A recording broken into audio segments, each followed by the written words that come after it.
to our channel. Today we will be doing a review of the Purrfect Zone diaper sprayer. It's a diaper sprayer for cats, apparently. I know, right? They were nice enough to send this sprayer to us for free. And Thanks. yeah, thanks. And they're also nice enough to give one to one of you guys. So if you want to see how to enter that giveaway, keep watching the rest of the video and we will tell you how. This sprayer runs $40 right now on Amazon. It's for sale for just under $32. So we'll see if it's worth it.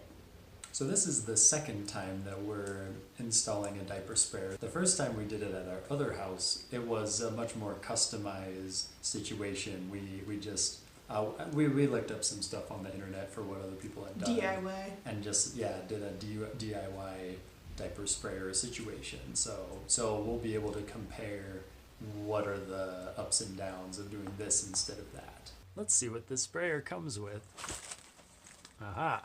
We have instructions. We have a hose, the actual sprayer, the T-valve, and then these two things I'm sure are part of the hookup that lets us hang it up against a wall or the toilet itself. And we have some plumber's tape. Did I break it? No, it's okay. This is the important part. One of the things I don't like about the instructions is that it doesn't clarify where you should use the plumber's tape. Now we looked online about that and it said basically if there's a gasket you don't need plumber's tape, and if there's not a gasket you probably do. So we're going to go with that. So note that we're not 100% confident about where we're using plumber's tape here. Okay, so note that in order for this to even be possible, this tube here has to be a flexible one like it is in our situation. Some toilets have just a straight pipe that goes straight down from here into this connection. And if that's the case, then this isn't going to work. You're going to need to buy separately a flexible hose like this. Now that we're covered in that regard, the first thing we're going to need to do is shut off the water. And we're going to drain the toilet. Note that I'm still holding the lever down to make sure everything in the tub here drains down. Okay, and now we're going to disconnect this hose from the tank. Our T-valve is going to go right in between these two things we just disconnected. And it might mean that I have to rearrange this hose a little bit, but that's okay. So first I'm going to connect this here, just screw it on by hand. Going to leave it like this with the open end of the T pointing this way because that's where the hose is going to go. And so now we're going to twist this the way we need to reattach it here. Hopefully our hose is flexible enough for it, which it seems to be in this case. Perfect. Now we're going to get out our hose. It's got these little caps in it, that's fine. And I don't want the little gasket to fall off before I'm ready. Okay, so now we're going to put the hose on the T-valve, and the instructions aren't completely clear which end is supposed to go on the T-valve and which one ends up going on the sprayer, but I will tell you that it's this one that goes on the T-valve. And it just screws on, if we do it right, if we spin it in the right direction. Now we're going to attach the other end to the sprayer. Once again, it just screws on. Cool. There's two ways to do the mounting bracket. One is to just attach this to a wall. So just like this, you can screw straight through it, and it comes with wall screws, so you don't need anything extra. What we're going to do is use this extra piece. We're going to screw these two things together, and then this hook will just go over the edge of the toilet tank. So here we've got our little screws, not the wall screws, but the bolts rather.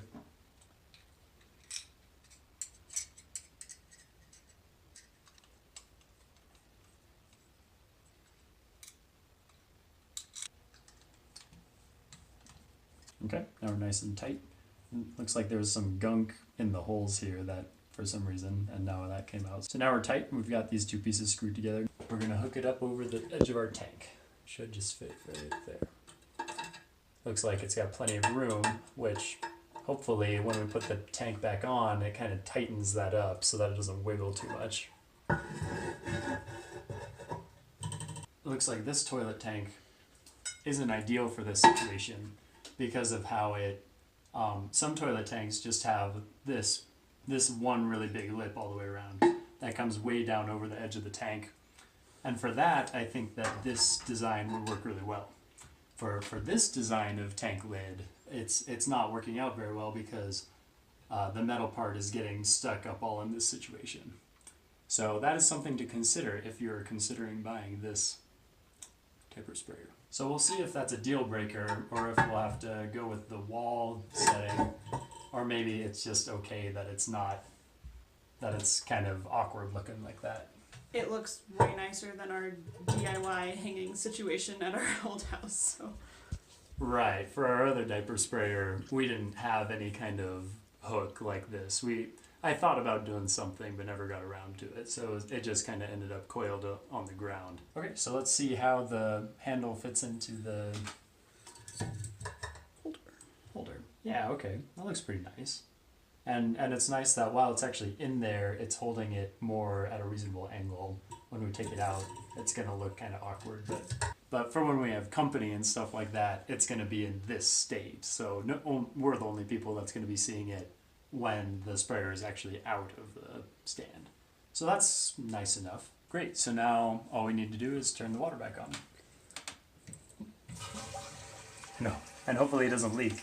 So one of the nice things about this setup, built the way it is, that was kind of difficult to do with our homemade thing, was adjusting the pressure of the sprayer itself. Because what we ended up doing was actually closing the main water intake down to a level where the sprayer wasn't just like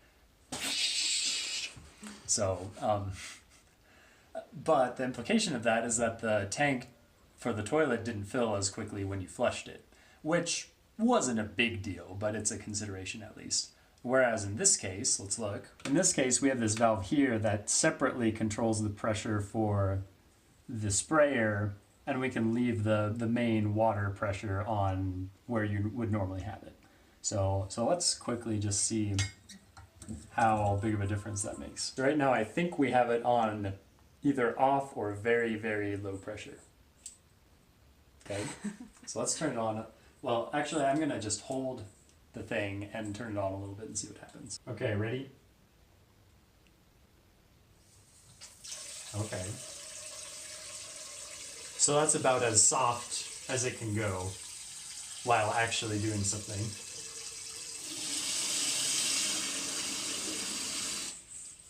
And that's about as hard as it can go.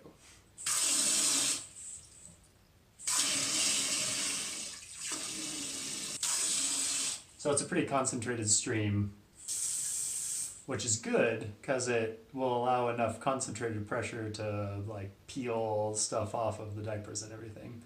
We do actually have a test diaper, kind of, not exactly, but I'll let Erin show you that. So I'm currently 38 weeks pregnant, so we'll be using this potentially pretty soon. You don't have to spray off your cloth diapers if your baby is exclusively breastfed, and that's our plan, but you never know what's going to happen. But our older son, Lincoln, is just a little bit over 2 years old, and he is most of the way potty trained. He's doing really awesome, but he had a little bit of a poop accident this morning, so I get to have a test. We're not going to actually show it because people don't really want to see your kids poop on the internet, but I'll tell you how it goes. Okay, so I was pretty pleased with how it dealt with the poopy pants situation. So just to show you on an example, I'll show you on a teeny tiny newborn diaper that is clean. We did adjust the water pressure up a little bit for the sprayer after actually trying it, and it works really, really well. Okay, so after using it just a couple times, I'm pretty impressed. I think I like how the spray is very straightforward and focused. Our DIY one was fairly spread out. A little more angled. Yeah. That wasn't too bad, but this one's definitely better. Yeah. And just like, I feel like if you were really trying to save money and like that was one of the main reasons you were cloth diapering and you didn't really care what your diaper sprayer looked like, then going with the DIY option would be really good for you. Right. It is cheaper, it takes more effort, and I think mainly there's one really weird connection to get from the normal type of toilet piping threads to the normal type of sprayer threads. So having that be taken care of in a packaged thing is saves quite a bit of trouble. And I think if you were having it like in an upstairs bathroom where nobody was ever going to be, then it wouldn't really matter how it looked. Right. But I think if you're going to have this in like the main bathroom of your house where people are going, then this one looks Right. way nicer It and does more look official. pretty nice. Mhm. So I like that about it a lot. It's not as obvious. I did just check, I just felt around on some of the connections. It did feel a little bit wet. I don't know for sure if that means it's leaking or if that just happened when I was connecting everything up, but hopefully it's not leaking. And we didn't use plumber's tape on any of the connections. So if one was leaking, it would be really easy to go back and just put plumber's tape on one of those, and then hopefully that would fix the problem. We're still figuring out completely the details of how the giveaway is going to work and what you guys need to do, so we'll put that right here.